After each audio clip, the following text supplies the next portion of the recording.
Hey guys, this is Judy. I just wanted to give you guys a little quick tip. Now, some of you may already know this, but to those of you who are starting out in the diorama world, this is a little bit of a trick, tip, trick, whatever you want to call it. All right, I use plastic wood, and I just came across this. I don't know how, but it just came to me. Now, there may be some videos on this, I don't know, but I'm going to show you a little something. Alright, so here I got the garage doors, and I left one unpainted because I wanted to show you what it looks like before you paint it, and then after the fact, so you can see how well this stuff will cover. Let me focus. Is it focusing? I need light. Corrugation, okay? Man, this phone sucks. Alright. Anyhow, when you have a lot of this corrugation, I've seen people use hot glue. Now, that's great and dandy, but for something like this where a window's going to be placed in, it's got to be really, really smooth. So, I went ahead and I put some wood filler in the seams.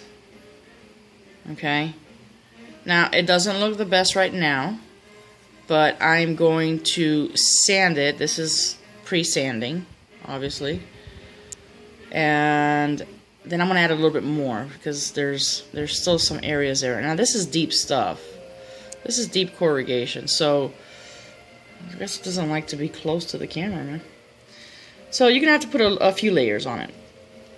Alright? Once it's painted, it kind of blends in, as you can see. Once it's smoothed out, painted, blended perfectly. Here's another example. I did the same thing in here. And in the windows. The outer part of the window is pieces of styrene. Okay, that stuff is styrene. So after I placed the styrene, I went ahead and started putting the putty or the filler inside.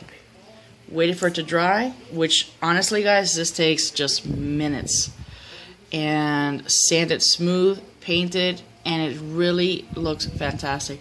It blends right in. Now, the reason why I'm showing you this is because it's an alternative of, instead of putting strips of cardboard or styrene on every corner, this is easy. It's quick. It's a little messy, but so what? This is what this art is all about. This business, you got dirty hands, and I love it. And I have like gloves in the back. I don't really use it unless I'm doing epoxy glue or something like that. But guys, I just wanted to show you that there is an alternative for you to use something instead of spending quite a bit of time cutting strips, okay? I'm already doing that, cutting strips to make borders around windows, doors, okay? It's very, very time consuming. So why do it on the inside? Just fill it with putty, smooth it out, paint it, and it rocks, man. It really does. It really does. I love it. I love it. I mean, look at this shit. Seriously. But, anyhow, if you guys have any suggestions, any comments, please feel free to tell me about it, and I will get back to you guys. I'm spending the rest of my day working on this as much as I can. This is a commissioned piece. It's a big piece. It's a 2x4. I'm also working here on, I have it on a flattened out. This is just one building. This is the garage. This is the car dealership right here.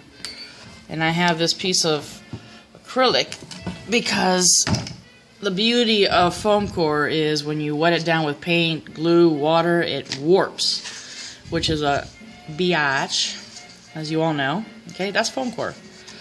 And I cut it and made it look like it's cylinder blocks as best as I could. Alright? I try to be as accurate as possible, but It's all in the details, honey. It's all in the details. This is already weathered out.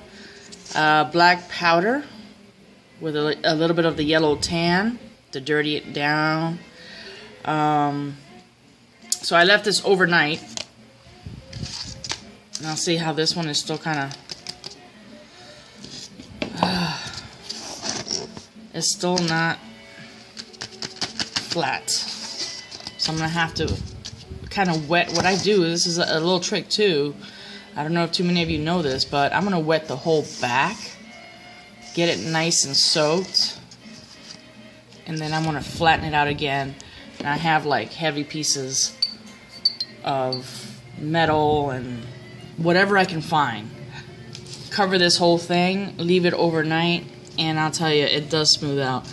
And what works too a lot is a heat gun. I've seen it. You just apply that heat gun not too close, and you start seeing it flatten out. Not 100%, but about 95%. So I may do that as well, just to get it ready. But just wanted to show you guys right here. I'm going to put like a, it's kind of like a, I call it a junk nook, and it's going to be a little space where he stores all his crap in there. So it's going to stick out. It's going to be a door. This is the back end of the building. These are the sides. And over there, let me see if I can put some light over there. That's the front. I already got my barrels, I got my steps. I made, I don't know if you can see that. I made a ladder.